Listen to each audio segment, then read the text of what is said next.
When I started in seminary, I wanted to find a Bible that I would use throughout seminary in my personal devotions, and then take with me into the workplace, into my ministry, so that Bible would be a compilation of every note that I made to the text as I read it, as I studied it, and that it would become this great resource that I could use.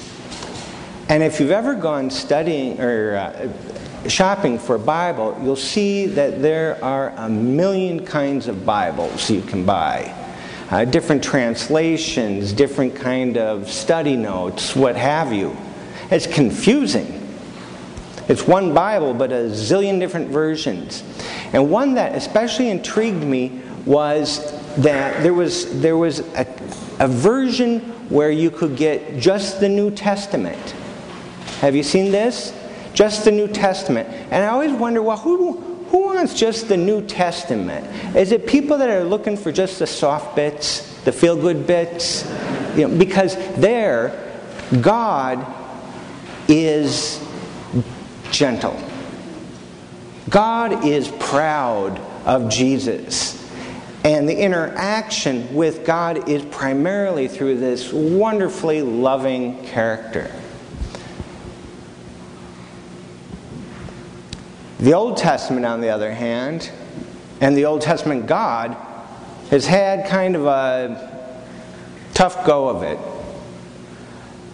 There is so much cultural and culturally specific, let's call it baggage, that it's natural to push it aside and to say, well, how relevant is this? And gosh, God always seems angry. God seems jealous. God seems oppressive. God seems warlike. Yuck. Who is this God that we worship?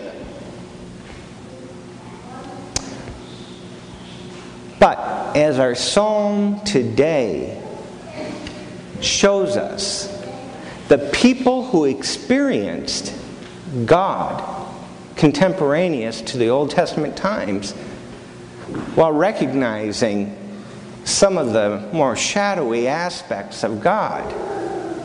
And so here God is favorable to God's people. God restores. Not only is God forgiving, but God restores. And God saves.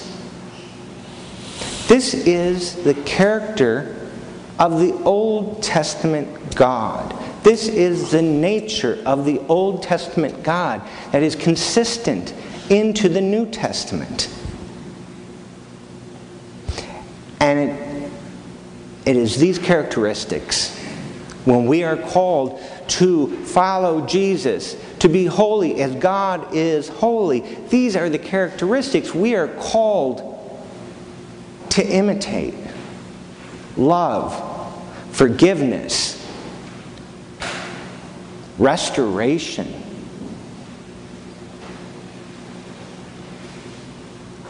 But is it in our nature as human beings?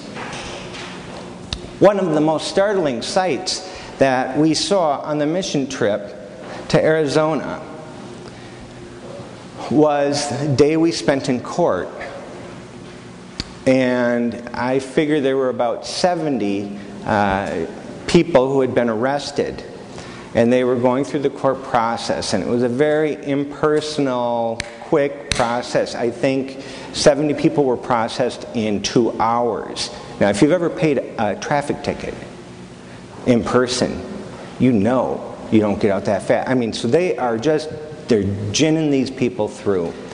But what is really shocking was that for people who were being charged with nonviolent offenses, they were in 4-point shackles. Legs, arms. Like veal, like animals. And to see them, and so many of them, in one place was such a difficult sight. Whatever you feel about what is going on down in Arizona, and there will be more discussion on it this fall with the mission trip worship service and a lunch and learn and an adult ed. Whatever you feel about it, for me, I look and I can't see a person, having worked in the juvenile detention center, having visited the adult prisons, having seen what I saw in that courtroom, I can't see a person in shackles, dehumanized, without something happening in my heart. And that's a good thing, isn't it? I mean, that's called compassion. But it took me 2 minutes at the most to realize the hypocrisy of my compassion. Because while I could look at that crowd of men and women and say, wow, this is the world we've created. And there's something wrong with it. I look at my interactions on a daily basis, one-on-one with people, and I realize I do the same thing to them. The grudges, the resentments, the prejudices. I can love populations of people. My weakness is the individual. And Heidi, after working with me for 5 years, is aware of this part of my character. I mean, it really is a struggle. And I've shopped this around with my friends since then. I said, I mean, this is really, it was disturbing to see these people, but it was also disturbing to see this part of myself. And they go, what a hypocrite. And one woman who allowed me to share this story with you said, you know what? When I was young, my grandfather was a psychologist, and he said, or he performed an examination, an evaluation of me. And his report summarized it as this: so-and-so loves humanity, but hates people. And as disturbing as that is, the more I shopped this around, the more common I found this was. Or I would find people would say, you know, I love people one-on-one. But gosh, I turn on the news and I can't stand groups of people.